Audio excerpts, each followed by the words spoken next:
ലോകത്തെ ഏറ്റവും ജനപ്രിയ മെസ്സേജിംഗ് ആപ്പാണ് വാട്സപ്പ്.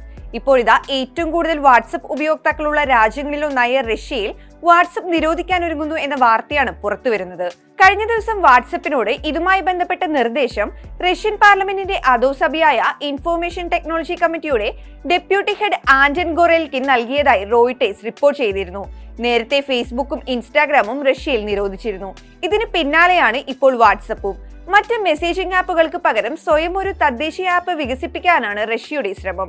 ഇതുമായി ബന്ധപ്പെട്ട ഒരു പുതിയ നിയമം റഷ്യൻ പ്രസിഡന്റ് വ്ളാഡിമിർ പുടിൻ കഴിഞ്ഞ മാസം പാസാക്കിയിരുന്നു.